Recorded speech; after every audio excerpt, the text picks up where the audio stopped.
The episode begins with Minister Magna handing over the keys and the map to Kane's new mansion. He informs Kane that the king is currently occupied with a meeting, but he was excited to hear about Kane's arrival and insisted on playing Reversi with him. It was difficult to dissuade him from it. Kane feels relieved that he'll be able to return home early. However, his relief was short-lived when Eric suddenly appeared and invited him to play. Despite his reluctance, Kane agreed to the game, much to Eric's delight. Soon, more nobles appeared out of nowhere and Kane found himself surrounded, causing him to yell in shock.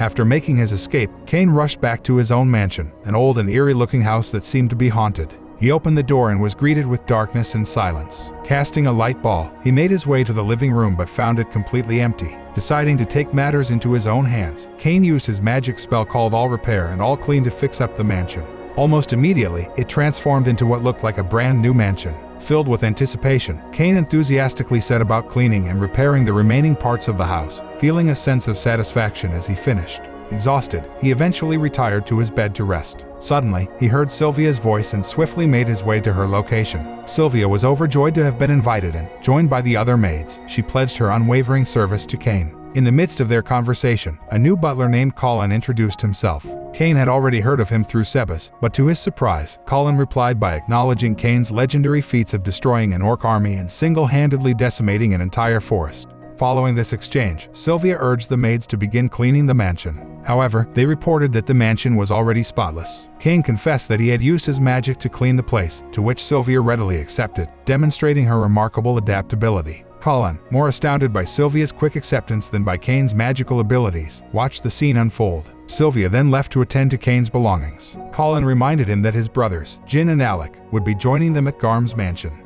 With this reminder, Kane's thoughts turned to the upcoming reunion with his siblings. As they reunited, Jin congratulated Kane for his newly acquired peerage and mansion, much to Rain's excitement. However, Alec instilled fear in her by warning them about ghosts in the mansion, causing her to seek Kane's protection. Although Kane assured her that there were no ghosts, Rain remained suspicious. Upon Rain's arrival, she was surprised to see the mansion in excellent condition, which confused Garm as he remembered it falling apart. Kane then confessed to using magic to repair and clean the mansion. They embarked on a tour of the mansion and were astounded by its immaculate state, but Garm felt a lack of artistic elements. Garm suggested using monsters as decoration. Kane left to retrieve some, and upon his return, they were greeted by Sylvia's scream. The maids and the butler were terrified by the sight of a red dragon in front of them. Kane panicked and realized he forgot to explain it to them. Garm interrogated Kane, demanding to know why he had a red dragon with him. Kane revealed that he defeated it, much to Garm's disbelief. Garm reminded Kane that red dragons are calamity-level monsters, and even Ranka adventurers can only barely defeat them. Garm, realizing that the monster decoration may be terrifying, explains to Kane that it is valuable and worth 1,000 platinum coins, making it superior to other options. Kane is taken aback by its price. Suddenly, they hear Sarah's scream, prompting Garm and Kane to rush to her. Sarah and Rain inquire about the toilet, expressing their pleasure and excitement about it.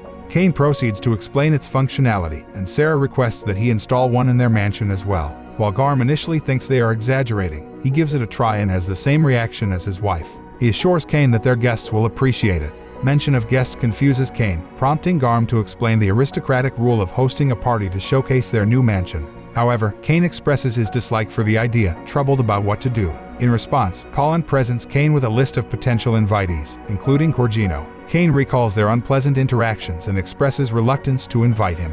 Nevertheless, Colin emphasizes the importance of including him. Kane then asks about inviting the king, to which Colin explains that only higher-ranking nobles, such as counts and above, can extend an invitation to the king. As Kane receives information about food and other preparations, his concerns deepen. Suddenly, Sylvia suggests that he simply showcase his own personal style of hospitality as a solution. Kane uses his magic to create exquisite glasses for the party, and he tells Sylvia that he plans to gift them to the nobles. Sylvia agrees that the guests will be thrilled, so Kane decides to make more. Meanwhile, the chef prepares a dish following the recipe he received from Kane. Kane asks Sylvia to taste the dish, and she exclaims that it's delicious. He reveals that it's called Hamburg steak and offers her a glass of his homemade sparkling wine. Sylvia finds the drink effervescent, and Kane explains that he used magic to add fizz to the regular wine, as he's unable to drink alcohol yet.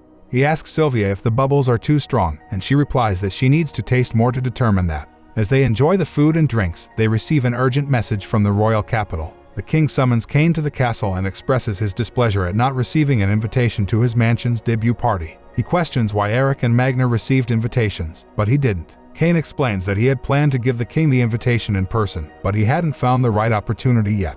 He then hands the king the invitation, which brings a smile to his face. Cain is grateful that he followed Coran's advice to bring an invitation with him. As the king announced his arrival, he added that his daughter Telestia would be accompanying him to the party. The duke chimed in, mentioning that he too would be bringing Silk with him. Meanwhile, at Cain's house, the maids were taken aback at the news of the king's attendance. Curiosity piqued, they asked Cain for more details. He revealed that Princess Telestia was his fiancée, which left the maids in utter disbelief. To ensure that the guests felt welcomed, Cain entrusted the maids with the task of hospitality. They promised to put in their best effort to make the party a success. Later, at the party, Cain personally greeted all the nobles and escorted them inside. The duke's attention was quickly drawn to the sight of a red-mounted dragon, which he never thought he would see in real life. Silk, overjoyed at the prospect of living in such a splendid place one day, could barely contain her excitement but was quickly interrupted by Eric. As Colin reminded Cain to offer his greetings, he raised his glass to make a toast. The guests sipped on the wine and couldn't help but express their delight at the refreshing taste and the pleasant sensation of the bubbles bursting in their mouths.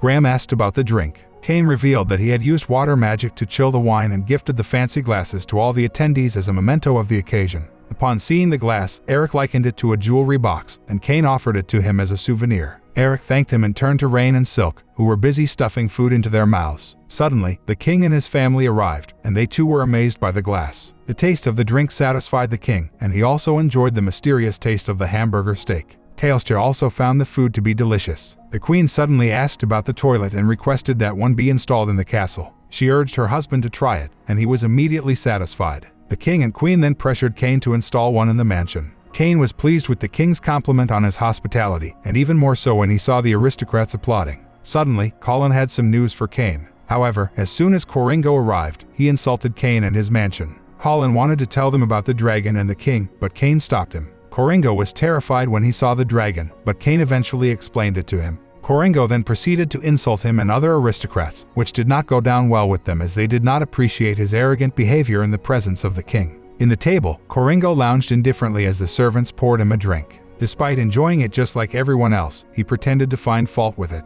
When he sampled the hamburger steak, he continued with his act and claimed it tasted terrible. He went on to haughtily boss Sylvia around, causing annoyance among the nobles and Cain. Colin advised him to bear it calmly. Cain's mind races as he tries to come up with a solution to the Mark's demand. Suddenly, he has an idea and presents the glasses as a gift to the Marks. The Marks expresses his appreciation for the glasses and immediately asks for 100 of them. Cain politely declines, explaining that he intends to gift them to all the attendees. Coringo responds rudely, causing Cain to become wary. Cain uses his search spell to locate the king. As the king approaches, Cain steps aside and the king witnesses the Coringo's tyrannical behavior. The king warns him that he will reconsider future events if the Coringo continues to behave in such a manner. Coringo backtracks and mentions that he was only curious about the glasses and the food. The king advises him to conduct himself in a way that sets an example for the other nobles. Coringo nods in agreement, displaying his understanding, and gracefully takes his leave. As he walks away, Silk playfully teases Cain, implying that he orchestrated the situation. Cain can't help but giggle at the remark. Unbeknownst to them, Eric overhears their conversation and confronts Cain about whether he manipulated them. In a moment of inadvertent honesty, Cain accidentally admits that he took advantage of the situation. To his horror, he realizes that the king was present and had overheard everything. Cain is overwhelmed by a sense of terror as he witnesses the king's anger. As Cain attempts to explain his actions, nerves get the better of him, causing him to unintentionally laugh. Unfortunately, this only serves to further enrage the king. This brings an end to our episode. If you enjoyed it, then don't forget to subscribe our channel, aniexplainer.